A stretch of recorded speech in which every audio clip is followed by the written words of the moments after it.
Welcome to Politics Done Right. I am your host, Egberto Willies.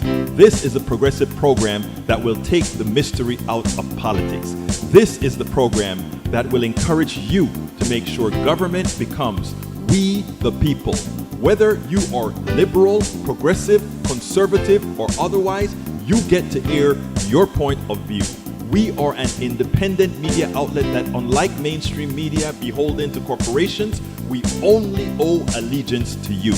Remember, you can also send me a tweet at EGBERTOWILLIES. That is at Egberto Willies. Let us engage. It is Politics Done Right. Well, folks, welcome to one more edition of Politics Done Right. I'm Egberto Willies, your host. Thank you so kindly for being a part of the show. We're going to have a great show for you today. We have quite a bit of material to cover today. How's everybody doing? I trust all is fine with everybody. Thank you guys for being here. Welcome aboard, Julie Van Astel. Good afternoon, Egberto Bridge MCP, and the rest of the beautiful people. Nanette Bird Smith. How are you doing, my dear friend? Deborah John, welcome aboard. And of course, our one and only AVQ, also AKA Michael Rudnin. Hey, Michael, how you doing, brothers? How you doing, sisters? How you doing, everybody? Look, we're going to have a great show for you today. Starting out with Michael. Terrifying UN draft climate report urges total transformation of our way of life. According to a terrifying, massive, and excruciatingly detailed report by the UN's Intergovernmental Panel on Climate Change, IPCC, which was obtained by the agency France Presse, what is happening out west is not a meteorological fluke, but a hard look at the immediate future of the planet. Species extinction, more widespread disease, unbelievable heat, ecosystem collapse, cities menaced by rising seas. These and other devastating climate impacts are accelerating and bound to become painfully obvious before a child born today turns 30. Reports AFP. All of this is already happening, and much of it cannot be stopped. This is no longer a theoretical exercise to solve a problem. This is 80 years away. This is now. Let me tell you a great thing, guys. I have it already prepared, but I'm going to play it some other time this week. But today I interviewed, let me get his name here. Today I interviewed Steve McIntosh, or Stuart McIntosh. Look him up. He's written a book on climate change, and he's doing a whole lot of talking on climate change. I actually learned something on that.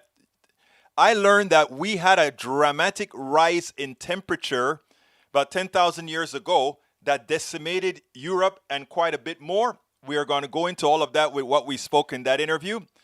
That interview is for later on this week. But know that we are on top of this issue. Know that we're here to inform on this issue to make sure that when people come with the crap about, oh, this is a fluke or whatever, what Michael Rudnin just pointed out there is actually true. We have to do something. And let me tell you better. Mitigation may not be enough. Let me give an example, okay? Right now we're talking about, okay, let's stop it. Let's stop it at 1.5 degrees to 2 degrees centigrade. That means major changes in our coastline. That means water rising. That means a lot. The amount of money that it's going to take to create dams and dikes and support and to save our cities is going to be astronomical in our current economic system. You know what I'm actually thinking? I'm actually thinking we have technologies to mitigate carbon. We can take out a hell of a lot of carbon out of the atmosphere right now using wave power and all that kind. We may have to start looking at things like that right now because it is really bad, not only with carbon, but we know there are other gases that are much more potent than carbon. Example, methane, ethane being released from gas wells, flared, and some just released in the raw. The permafrost melting that also gives off methane and other hydrocarbons that are worse gases that cause climate change than carbon dioxide. Look, this is serious, and we talk a lot in that interview that we did. We spoke a whole lot about a whole lot of things, folks. We spoke about a whole lot of things in this interview. So what we're talking about, folks, is simple. It is simple that what we're talking about. So I want you to take a look at this, okay? Seriously. Now we're going to move on to the next subject. International Criminal Court legal definition of ecocide. Unlawful or wanton acts committed with knowledge that there is substantial likelihood of severe and widespread or long-term damage to the environment being caused by these effects. Look, I'm not going to finish reading that because what I want to do today is take a look at the blog, what we're going to cover. I want to get our interview with Olayemi Olurin out first, and then we have all the rest of the day to talk about these issues because we have a lot of issues, folks. A lot of issues to talk about. So let's go ahead and let's get busy with her interview. Then we'll move on from there.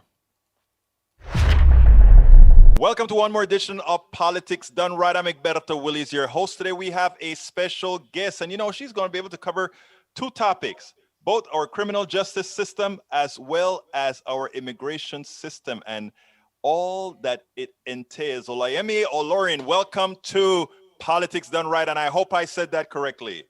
Listen, you got it. Olayemi. Thank you for having me. I'm good. I'm happy to be talking to you. Well, look, let me tell you, I saw you on the Benjamin Dixon show, and I hope neither Benjamin nor Miss Azar gets mad at me for going after you, but I found you so intriguing that I had to talk to you about what you're doing out there in New York. Thank you. Well, look, I want to talk about what you do first within the criminal justice system. You actually see how these things work on the inside. What is wrong with our system today? So, when you say what is wrong, it suggests like something, there's some kind of error, like something went haphazard along the lines. But the system works exactly how they mean it to work. I think calling it the criminal justice system in and of itself, I think is an intentional misnomer. They call it that so that people buy into it. They believe in and of itself, oh, that's what it's here to do. And so when it doesn't do that, they're like, this is a mistake. It's an error. The system broke somehow. But it really is just when I was studying, like when I thought I was going to be a lawyer in undergrad and I was studying and I was reading how the criminal system is, racist and corrupt, I thought it was something insidious, like something you have to like parse out and find and, statistics to show it to you. It's really just on its face, on down to where they put the police, what laws they pass, who they choose to arrest, how they charge it, how they treat it at arraignments. The entire thing is just deliberately set up to be on the backs of poor Black and brown people. It is interesting because I have a very diverse audience, and one of the things that people and not only that, on my show I try to be extremely frank. In other words, I talk about the colorization. I talk about all these things within not only the criminal justice system but immigration and otherwise. And one of the things that a lot of people on the right, generally white in my audience, and some Black folk in my audience who are sort of on the right, would mention, well, the FBI statistics says X, the FBI statistics says Y, and my answer to them always is BS in, BS out, which means, of course, and I think you just alluded to that. If you're over policing a particular neighborhood, why don't you expand on that rather than me saying that? So first of all, where they put the police are in Black and brown neighborhoods. It's just a reality, right? You're in Manhattan somewhere nice, you're not going to see the police. You walk in Brooklyn, the minute you get off the train station where I'm at, the police are there, right? Also, you have to deal with the fact that what people think of as crime or what they're thinking the police actually do is just not what it is. That's not what you're seeing in the criminal system. The majority of my cases are absolutely nonsense. Like, oh, some poor person jumped a turnstile, somebody had an argument with their mother. Those are the kinds of things. Oftentimes, too, your clients are the ones calling the police for help. They think, the police is someone that'll just talk and de-escalate or step in or something like that. Like people will call because they're having an argument with their family member. And now the next thing you know, someone's being arrested. They have no choice of their own. And most things in the criminal system don't actually get prosecuted, right? Like the majority of the system is just like nonsense misdemeanors. They get thrown out. They don't do this. They don't make it there because these aren't about like having strong cases. It's about just where police are being placed and who they can get into the system and who they can continue these cases against. So that's really what it ends up looking like. It just isn't what people think it is. And we have to go against the general media narrative, right? If you watch TV, you watch the news, you watch all these different things, it's constantly being made out like crime is this big issue. There are all these big bad boogeymen. That's when it was in the criminal system, but it's not. It's just other people that look just like me, look just like you, doing regular things, having regular activity, things that become, criminal that wouldn't be. Like I do this thing with my friends. I like to do is like watch TV and look at how many things would be a criminal case if this were a Black person, this were a different type of thing. Like you watch stuff and it's joke. Like I was watching How I Met Your Mother last night, first episode. Ted Mosby decides he wants to go steal the blue trumpet horn to give to Robin out of the restaurant. And I'm just like, and if he were Black and that was Manhattan, that would be a misdemeanor and he'd be fighting that for the next year. And that's how it is. You watch things and they don't craft crime this way. The narrative isn't crafted around white people. It's not pointed out to you as crime. It's just them living. But when the narrative has to do with people of color, all of a sudden it's this big this boogeyman, and people are picturing this different kind of thing. And then they go from thinking of people in the criminal system as people like them and their own part of their community to these like big bad problems that can't be addressed or dealt with in any other way but locking them up and throwing them away. But it's just not that.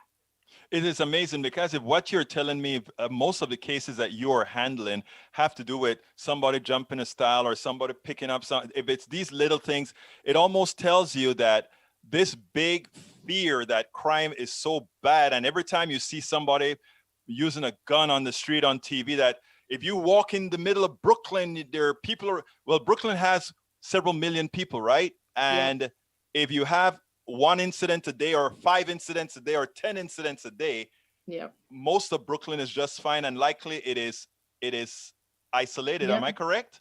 And even just that is the reality is this. Even if you thought crime is what it is, even if I conceded to that and I said, okay, crime is this huge problem and we have all these people committing crime and doing this, the response that still wouldn't support the idea that we need to have all these police and we need to have this expensive criminal system. Because if that's the case, if crime is what it is, say we have the worst crime problem ever, we have the most police employed. There's no other place putting the money into policing that America's putting into it. There's no amount of people having the amount of police. There's no more places policing this much, having all these laws, having this criminal system. So if we have this huge prison industrial complex, all this money given to the police, all this money in this, well, why is it not safe then?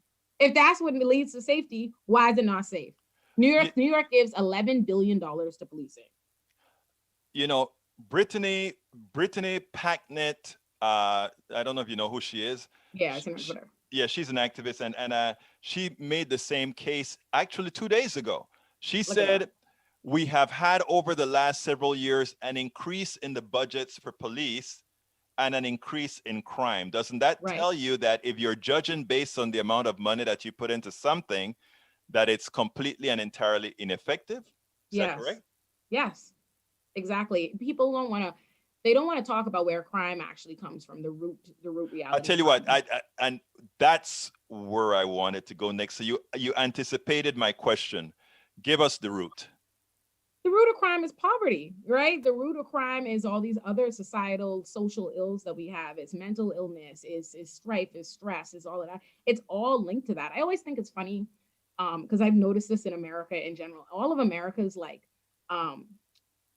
underdog stories and things that they love and people they love to champion always have a background of something that like a criminal case, some kind of this. And now all of a sudden they're this beloved person that you're not scared of. What changed? What changed? Their resources, right? Like there's always like, oh, they changed. They're no longer this because they don't have to be. Like people aren't choosing a life of crime. People aren't choosing to be stressful. Nobody wants to be dealing with the police. Nobody wants to have to steal anything. Nobody wants to have to fight anything. Those things happen because of other burdens and stress. Like I always try to tell people, the times in my life where I've been most likely to curse somebody out or fight somebody in the streets, I was broke. Life was hard. I was stressed out. It was this. If you alleviate the conditions that lead to this, it wouldn't happen. Like it's no coincidence that while the policing budget and mass incarceration and all this is going up, the money they're putting into the schools is going down. The money they're putting into mental health resources is going down. All of this is very, very clearly connected. And they choose not to see that, and not. But you know what is ironic? When you racialize criminality, it's amazing because I don't. You're probably too young to remember the crack epidemic. Yeah, I know about it historically. You heard about it, yes. The crack epidemic. It was a bad thing, and these were superhuman guys that were using crack. Of course, the guys that use cocaine, they didn't much bother them. The reaction to the drug are the same. But now we have the opioid epidemic. And now it's a disease. It's an issue that needs funding. It's an issue that needs all these. In other words, we're not funding the criminality that we fund. I mean, the police that we funded to handle crack back in the 80s and 90s. Right. We're funding the health of these Yep. people who are addicts. I think that just made your case. In other Yeah. words, if you move the money towards what did you call it? The root of the problem, it Yep. seems like we would have solutions, right? Exactly. But the reality is, what people don't like to say is there is some level of, ignorance, right? Like people just don't know better. We've all been fed the narrative on policing, like our whole life. Everything is police. You see them there in the shows. You have every reason to believe that. I understand why people have a default in trusting the police and the criminal system. There is an aspect of that, like people don't have the information.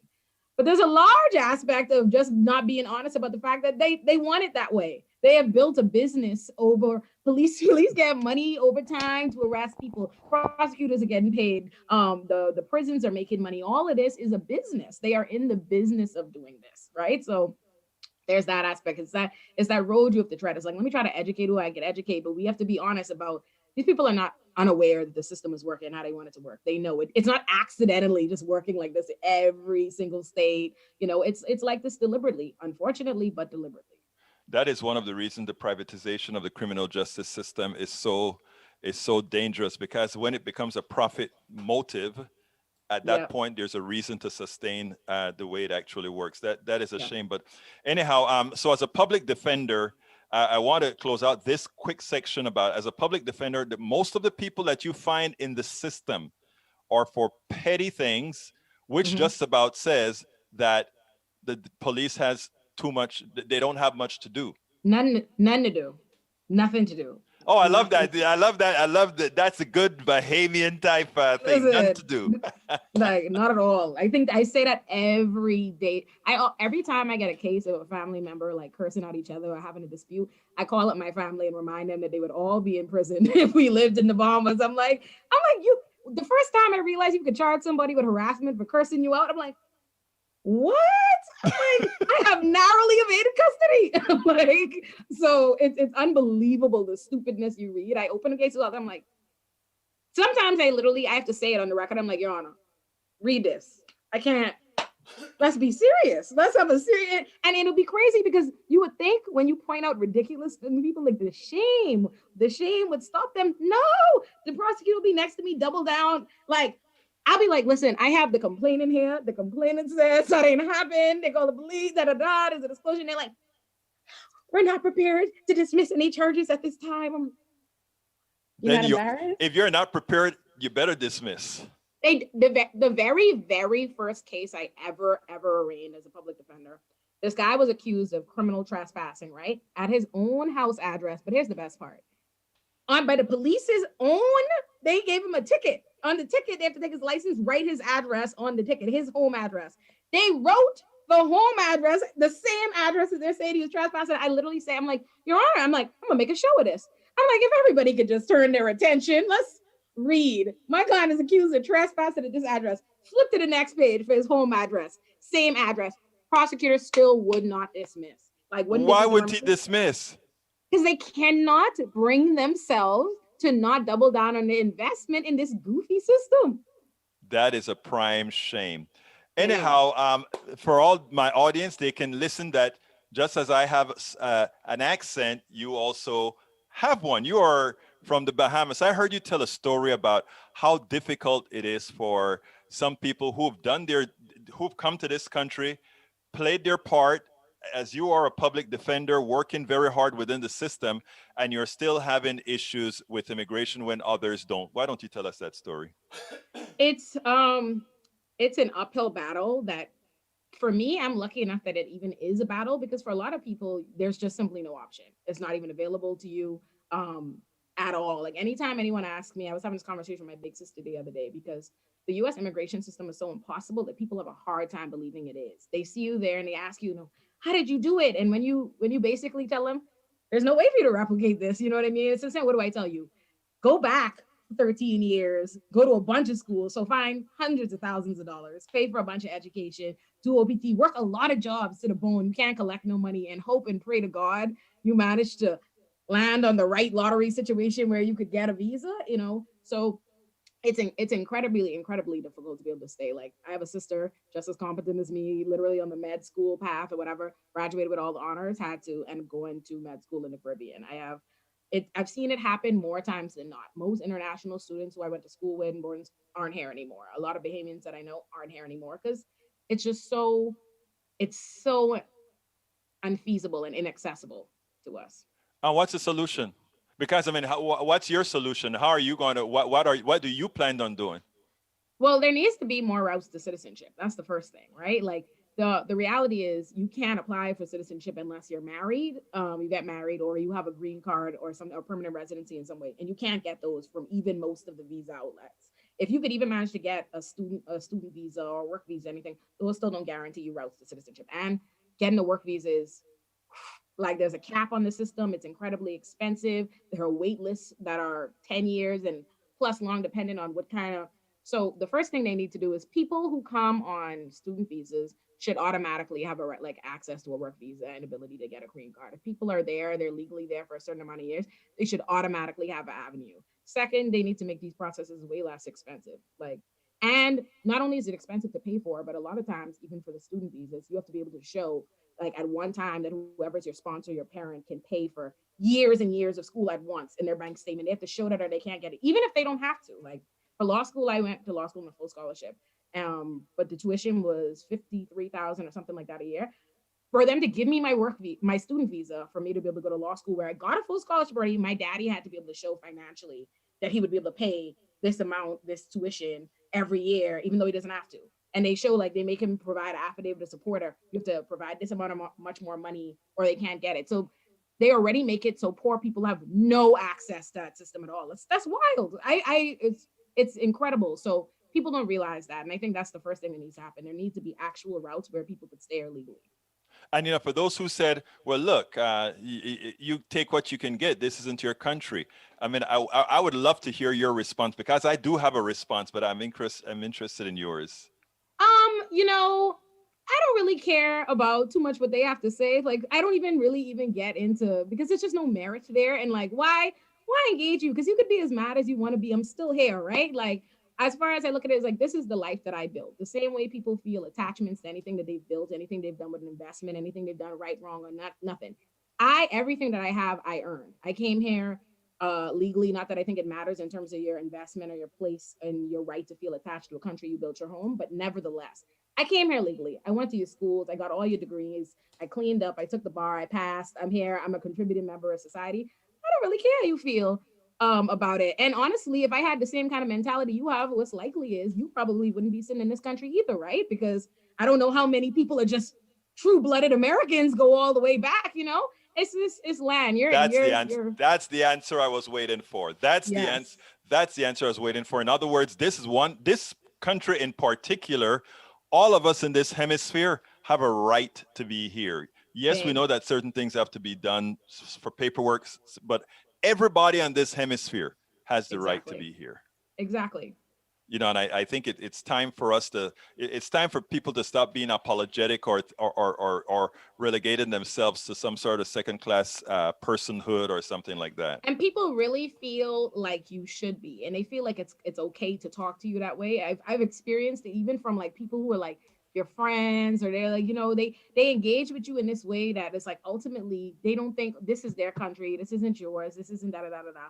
But the way I've navigated that is this. I remember once being really upset about an immigration. Somebody said something to me offensive. I can't remember what it was in law school, but I called my daddy very upset. And my daddy's a Nigerian man. And I'm like telling him, and I'm so upset. Da, da, da. And my daddy was like, "Is that all?" And I was like, "Yeah." And he was, and I was like, "I like your dad." Yeah, my daddy, how old is he? No, I said I like your dad. Oh yeah, my daddy. So he goes, I was like, "Yeah, well, daddy," and he was like, "Olayemi, you go to the people's country. I expect more pushback than that."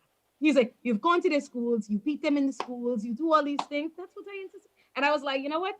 That's true. You know what I mean? Like, no other space I've existed in before as a Black woman as it is, they don't want me there either. They have a lot of comments for some reason or another. There's always something to say. And if I, allowed myself to move or be affected based on the whims of others or what they think I'm entitled to or what I think I have a right to, I wouldn't accomplish nothing or any of the things I have. So that's not my business. They could be as mad as they want to be about it. I'm here.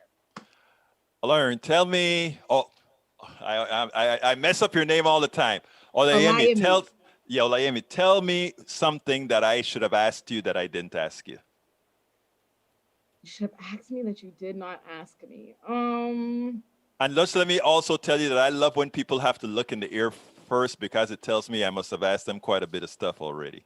Yeah, you covered. I don't know, maybe what I want to see happen. What do I you want? think Yes.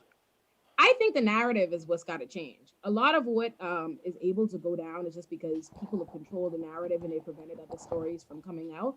And I think as it pertains to immigration, are just not in the position to be our own advocates so much of the time. Like people are, while I'm going through my immigration stuff for so many years, they're like, "Oh, you should tell people about this if they knew this and blah blah blah." And I'm like, "How am I tell them when I have a pending visa application in front of USCIS? I can't do that. Like I'm not in a position, to do it." And that's what happens so often is immigrants, while they're going through it, they're not in a position to talk about it. And by the time they are, things have gone south. You know what I mean? They have to go rebuild a life somewhere else. So I feel like what I really want to see happen is people really have an understanding that people cannot just do it the right way. They can't just come here. They can't just apply for citizenship. Because I think when that changes, when people it will be harder for politicians to get up on stage and say empty things like that to people, like, and just not offer any routes to citizenship, because people will finally have real understanding of the system and what needs to change. Immigration is one of those things they talk about ad nauseum just every year since I've been in this country, and I have never heard that the policy ain't changed once since I've been here. I've got to see. I'm like, so it's because people don't know. So what I want to do is I want to see the narrative change. I want people to be aware, like your immigration situation is actually a little bit raggedy. The system is a little bit, it's got a lot to improve, and we need routes. So that. Olayemi Olurin, thank you so kindly for having been on Politics Done Right. Your energy is palpable, and not only that, but it's transmissible. You have a wonderful rest of your day. Thank you so much. Bye. We spend a lot of time. Hey, folks, I hope you enjoyed that. But you know what? Before we even get started, we have a new member of the PDR Posse. Welcome, Linda Harvey. Welcome to the PDR Posse. Thank you so kindly. And since you started it off, let's go ahead and continue it. Folks, if you want to become a part of the PDR Posse, please go ahead and hit that join button if you are on YouTube. If you are on YouTube, please go ahead and hit that join button. If you are not on YouTube, you can still join the PDR Posse by going to this link right here, politicsdoneright.com/YouTube, politicsdoneright.com/YouTube. And if you notice, Linda's name is on the screen with her little screenshot there for being our most recent member. Would you like to get we love to give you some recognition. So do it now, and we'll throw you up there as well. Folks, there are several ways that you can support this program. You can also support us via becoming a patron. Patron is spelled Patreon. That is politicsdoneright.com/patron, politicsdoneright.com/patreon. You can also support us via PayPal, politicsdoneright.com/PayPal. And by the way, folks, we have a cup designed by our PDR Posse leader, Brige MCP. Check those out coming on the screen right this minute. You can see what our cup looks like. Do you want to get one of those cups? Support us by getting one of those cups. Go to the link that you see on the screen right now to go ahead and support it. You can get that link everywhere that you see that link. Now, you can also shop for our books and everything else at our store, politicsdoneright.com/store. Look, by getting our t-shirts, our books, at the store, you really help the program. You help us be able to continue doing what we do.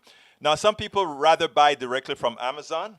You can go ahead to Amazon and get it at politicsdoneright.com/books, politicsdoneright.com/books. And of course, you can always give a super chat at YouTube. Anyhow, these are the books that we have. My books, As I See It, Class Warfare, The Only Resort to Right-Wing Doom. That's the first book that I wrote. That is a book that talks about how our entire economic system works, etc., etc.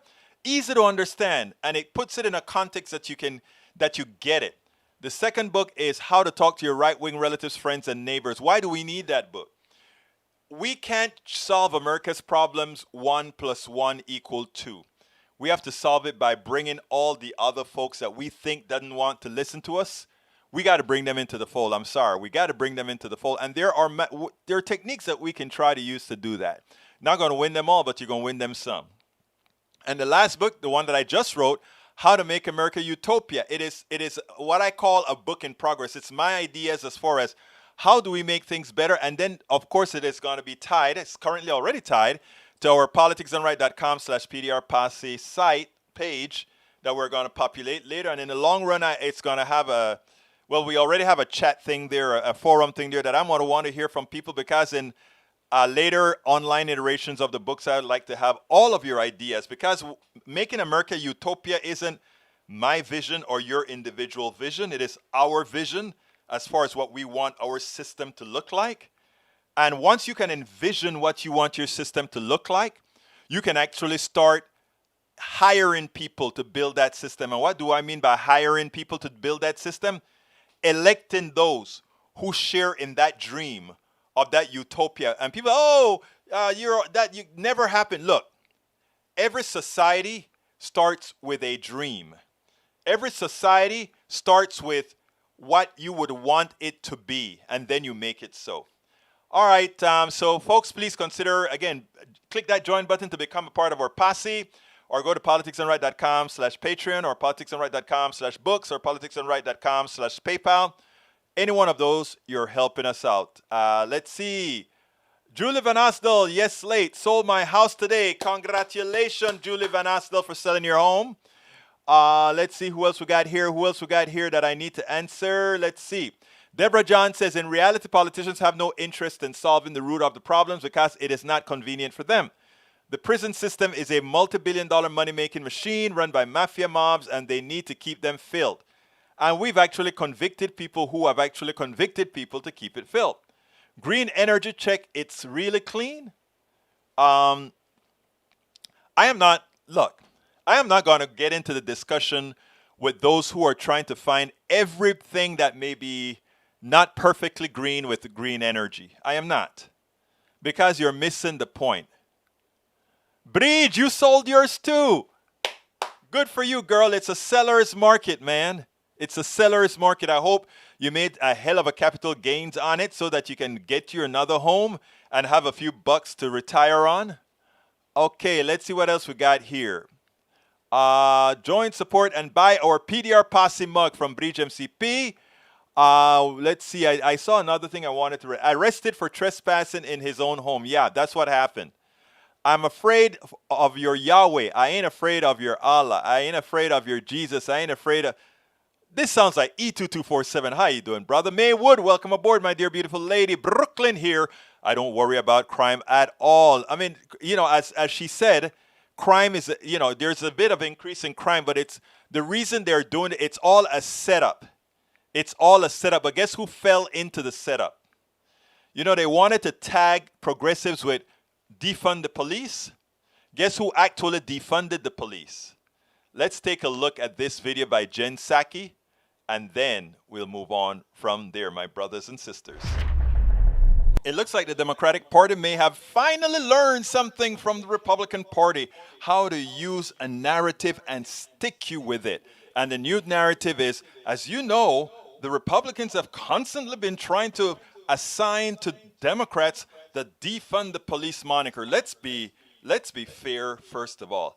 I believe that we need to move money from the police into other aspects of taking care of people. Meaning, if you create more policies that are positive in neighborhoods, it'll reduce crime. It would remove the necessity of having a whole lot of over-policing in these neighborhoods. I believe that. But in politics, narrative is everything. And it turns out that with crime rates increasing, one of the things that Republicans wanted to do was assign the blame to these defund the police Democrats, right? Well, as Cunningham had said, Psaki Cunningham had said, if we were judging the results based on how we fund the police would be a complete failure, because as we have increased their funding, crime has not really gotten better per se. But anyhow, we have now used that narrative against Republicans because, while Biden was for making sure police officers remained funded during this pandemic and otherwise, the Republicans voted no. So the ones who have actually effected a vote to defund the police or Republicans. And you know what? Democrats are starting to let them pay for that. Narrative is everything. Check this out. Something one of the advisors said this weekend, Cedric Richmond, he said, Republicans defunded the police by not supporting the American Rescue Plan. But how is it that that is an argument to be made when the president never mentioned needing money for police to stop a crime wave when he was selling the American Rescue Plan? Well, the president did mention that the American Rescue Plan, the state and local funding, something that was supported by the president, a lot of Democrats who supported and voted for the bill, could help ensure local cops were kept on the beat in communities across the country. As you know, didn't receive a single Republican vote. That funding has been used to keep cops on the beat. But at the time, that was sold as these local police departments might have a pandemic-related budget shortfall, not we need to keep cops on the beat because there's a crime wave. I think that any local department would argue that keeping cops on the beat to keep communities safe when they had to, because of budget shortfalls, fire police is something that helped them address crime in their local communities. For those in the local communities, the White House's argument was the American Rescue Plan is going to be $1,400 checks. It's going to be vaccines, vaccinators. It's going to put us on the path to beating the virus, not... It did those things as well. It was a pretty good bill and piece of legislation. Well, Steve Ducey probably got his lesson. This is the second time he's attempted to, he opened the door last week for Jen Psaki to say, remember, it's you guys who we could consider the ones who defunded the police. Now, since Democrats have sort of run with that narrative, you know, on the news programs, one of the guys came out and said, yes, Republicans voted to defund the police, and he wants to rehabilitate the Republicans. He needs to make the Republicans whole. We can't let that stick. Well, he brought it up, and Jen Psaki just went ahead and provided the evidence a bit more in detail. No, you guys all voted against the American Rescue Plan, which funded the police officers. You guys defunded them. Let's get it straight. Excellent reversal of narrative. Great job again, Jen Psaki. And you know, the funny thing about it is, when the left in general makes their case, it is based on truth and accurate information. When you hear the right making a case, it's always a lie, a misinformation, or misguided. I mean, it is amazing. And, you know, I was reading Tom Hartman this morning, and Tom Hartman had a great article. And in the article, he said one of the problems with Democrats is they don't know how to fight the same way Republicans know how to fight. And he said that they fight like the natives, the natives in America. The natives in America believe if you get as bad as the persons who are trying to kill you, oppress you, or otherwise, you become just as bad as they are. So they refrain from doing that. But in refraining from doing that, they lost their country. That's the essence of Tom Hartman's article this morning. And when I read that article, I'm like, yeah, there's a middle ground. You can fight them hard. And as you fight them, you remind yourself, you are only doing this because this is the only way to do good. You fight them with their bullets, but you're only doing it to do good. And when you win, you go back to being the most ethical person that you want to be. You want to hear something that is interesting? Read down in the blog that I wrote. In a blow to GOP narrative, Missouri cut to jobless benefits not boosting hiring. Remember, the thing was, oh, Biden is giving them $300 a week. And because Biden is giving them $300 a week, they don't want to work anymore. Those lazy left-wingers, of course, Missouri is not a bunch of left-wingers, neither is West Virginia or all these places. But they can't get people to work. People have learned, why do I want to work for pennies? They calculate at the back of the envelope. If I go to work and I spend all my money in gas, taking care of my kids, meaning putting them in daycare, and when I'm done busting my butt, I can still barely eat a full meal. I am not a worker. I'm a slave. That's what I am, a slave. And what the pandemic gave a lot of Americans the time to do was to sit back and think. I can either be a working poor or just poor. Do you prefer being a working poor or just poor? Just poor is more effective because while you're just poor, you can at least be improving yourself so that you can get out of poverty. But when you're working poor, you're stuck, and that's what the plutocracy knows. Remember what I always tell you about your minds in chains.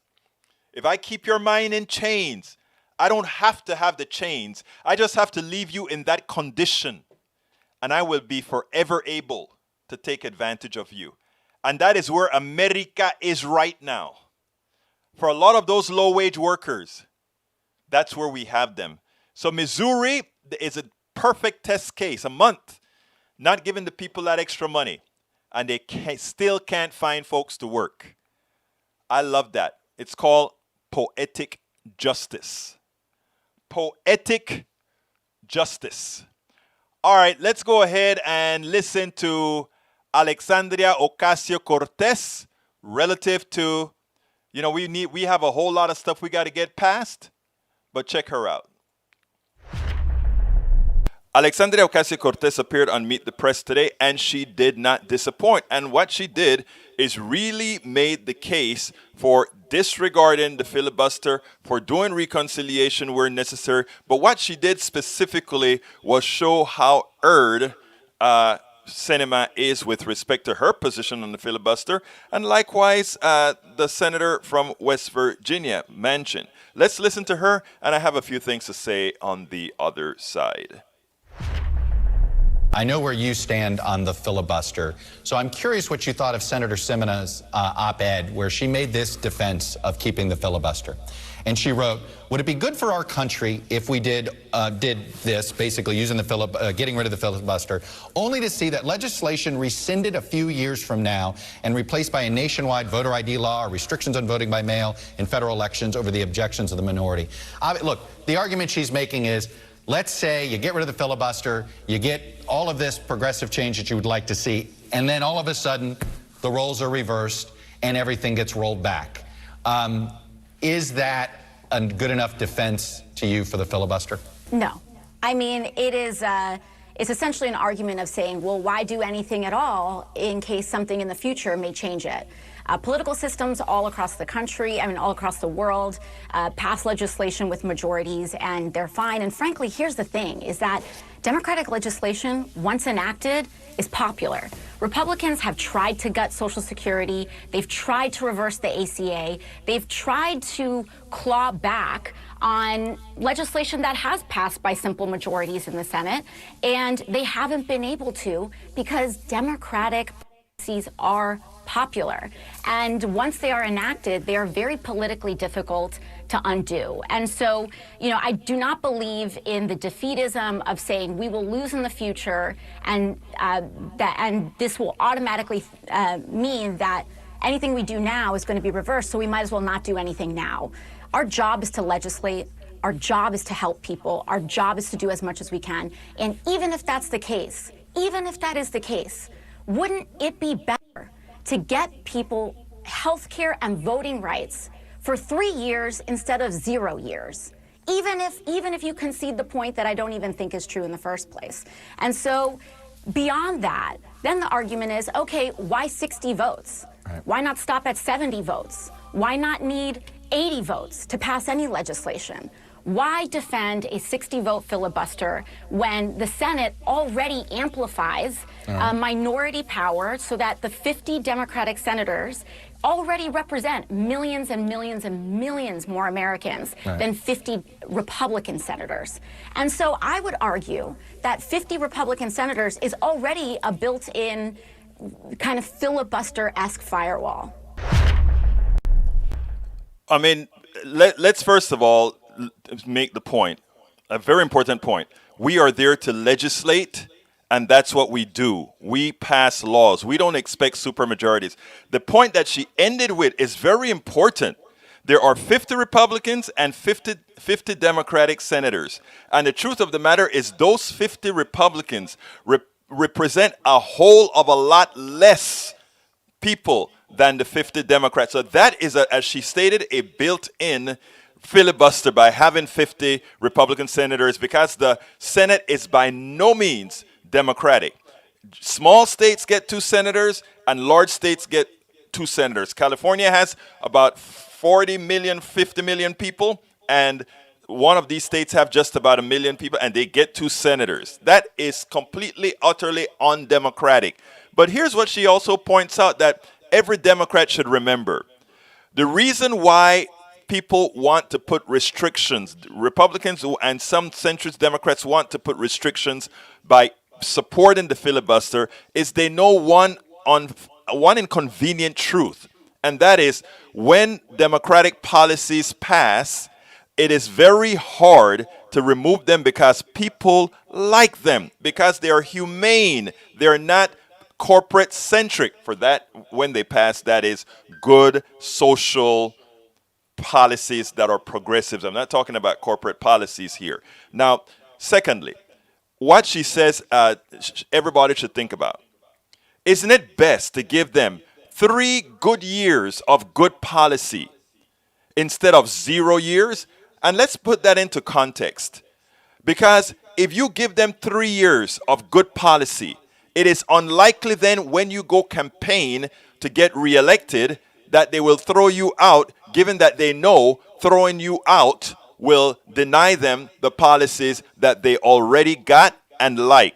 I mean, it's a cogent message that every Democrat out there, every progressive out there should be pushing. Very important. I tell you one corollary here in Texas. The Affordable Care Act provided for the Medicaid expansion to the Affordable Care Act. And Texas decided to deny it. And one of the excuses they gave to their people is, well, we don't want to pass it, even though the first 3 years they get the Affordable Care Act, the Medicaid expansion to the Affordable Care Act for 0. It costs them nothing to insure Texans for 3 years. And after that 3 years, they bear 10% of the cost. They said, no, we rather give our state nothing. Even though our state is already paying for it, we rather give them nothing. And we rather not give them 10 cents on the dollar afterwards because we just don't like the policy. We don't care about people. So what we do is we cause the purposeful death of Texans, and every red state governor and red state Republican Party that supported that supported denying their citizens the Medicaid expansion to the Affordable Care Act committed manslaughter in those particular states. They committed murder in those particular states. They knowingly issued policies that cause the death of their citizens. Democrats need to put these things in words that Americans can understand. Policies from the progressive side help. Policies from the progressive side ensure your success. Policies on the other side kills. And this is not hyperbole. This is fact. Ocasio-Cortez, excellent rebuttal to why the filibuster must go. The undemocratic filibuster must go. Okay, and this one is simply for me because of, I like this guy, Miranda, but I think he had a boo-boo, but some people, well, check this out and you'll see my thoughts. Today, Tiffany Cross, once again, was on point. She had a takedown on Bill Maher that is overdue. I loved Bill Maher in the earlier years, and I found him witty, and he was generally on point. I don't know what happened to Bill Maher over the last few years. In fact, I don't watch him anymore because, again, I found that there is something different. It's almost as if he needed to change identity. There are people who say, oh, as you get older, you get more conservative. Well, as I get older, I get more progressive, more liberal, because I get more frank, I get more fair, I get more everybody deserve what they're worth, etc. Let's listen to this Tiffany Cross takedown, and we'll take it on the other side. I did see the clip segment of him complaining about Lin-Manuel Miranda apologizing for the lack of Afro-Latino representation in his movie In the Heights. You're the guy who made the founding fathers black and Hispanic. I don't think you have to apologize to Twitter. I mean, he's a Latino making a Latino movie with a Latino cast. Not good enough. Nothing is ever good enough for these people. They're like children. Let's just address a few things. One, I thought it was not only gracious, but appropriate for Lin-Manuel Miranda to acknowledge the perhaps unintentional colorism in his amazing film and then apologize for it. Two, anybody find it interesting that this quote-unquote liberal ally is sounding a lot like a moderate Fox News contributor? This is why allies get the side eye sometimes. And three, Bill Maher, you do not get to tell people of color what they should or should not be offended by. Maybe instead of trying to invoke sympathy for Sharon Osbourne or making sure Tomi Lahren has a space to spouse her BS, you should have more diverse panels of people who can explain colorism to you and systemic racism and how these things still devastate people's lives and livelihoods today. Try that instead of standing on your alabaster perch every week to crap on other people's lived experience while providing a safe haven for well-established white supremacists. I think you're mistaking what's happening now as a revolution, the favoring of a new system, and look, perhaps you disagree with that. But this is yet another of your perspectives that's embarrassingly ignoring what's happening all around you that you're refusing to see. The truth is, what's happening now is an evolution, and you are fighting for your power and privilege to not become fossilized while basking in the rays of your own non-existent cleverness and comedy bits circa 3 decades ago. And quite frankly, it's just offensive at this point. The country, like it or not, is changing in real time. And sadly, fake time with Bill Maher is not.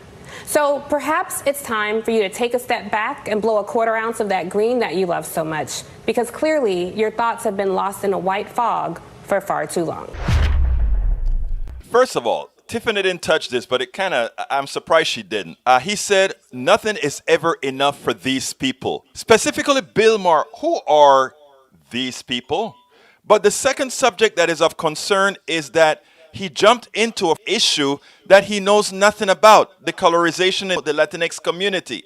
Why didn't he maybe ask his producers to ask questions? Miranda himself comes out and says, he implied, I may have had some sort of implicit bias towards what I look at as Latino. Just like for a long time in America, black folks have been invisible when it comes to many things. Just as well in the Latino community, Afro-Latinos have been invisible. A little quick example here. I'm on the board of several organizations. And this particular one, we had a subcommittee, a subgroup. And that subgroup comprised of a couple of white people and 3 Latinos, me being the Afro-Latino, another Latino that was of Mexican descent, another Latino of, fair-skinned Dominican descent. And we were talking several issues, and one time I were deciding, and by the way, I did represent this group on TV for a Latino Afro-Latino issue on TV that we did a little piece. But anyhow, during this discussion, it was something that we needed Latinos collaboration to do something. And one of the persons said, hey, other Latino on the group, since we are the only 2 Latinos in this group, maybe we should do this. I was invisible, right? I was invisible. The Afro-Latino there was invisible. And this person didn't do it out of malice. It was just implicit bias that also occurs in the Latinx community. The idea that Bill Maher would look at what else does these people want, the idea it is simply recognition for like everybody else. The fact of the matter is the only reason, first of all, Latinos as a group are speaking up, and specifically within that Latino group, Afro-Latinos are also speaking up, is because now there is the power to do it. The door is now more open for people to not accept what they had to accept in the past. So it is simple.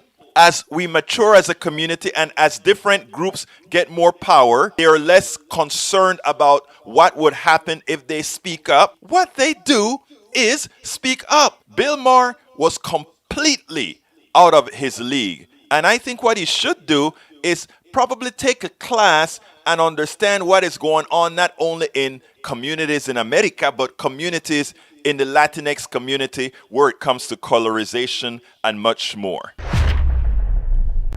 That was my beef with Bill Maher, and when I saw that Tiffany Cross did it, it was like, wow, she did it. That was great. It's something if she hadn't done, I would have gone and plastered it all over the place as well. So thank you very much, because you know, these things are not complex if we just have a bit of empathy. Anyhow, folks, we're coming close to the end of the show.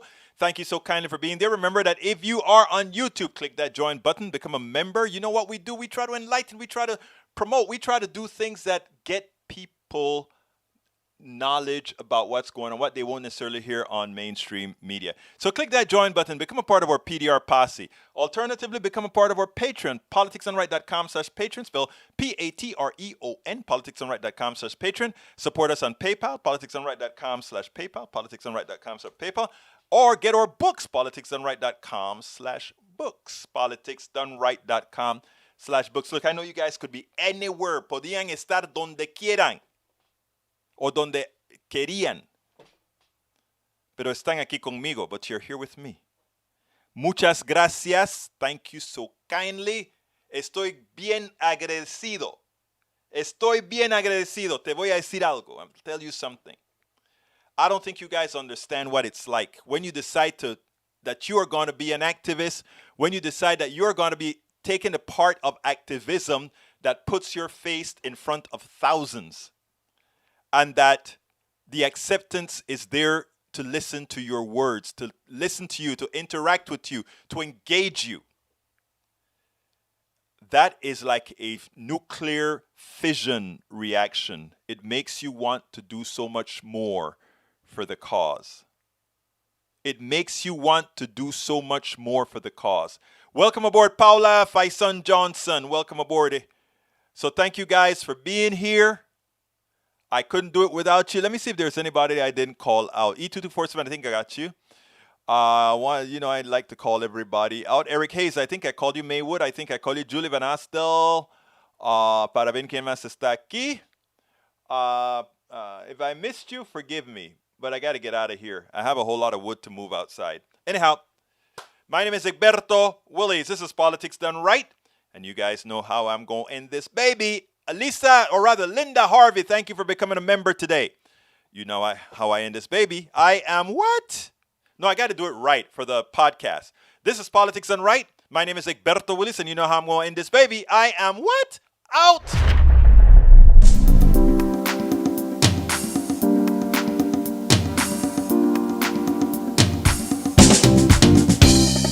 Welcome to Politics Done Right.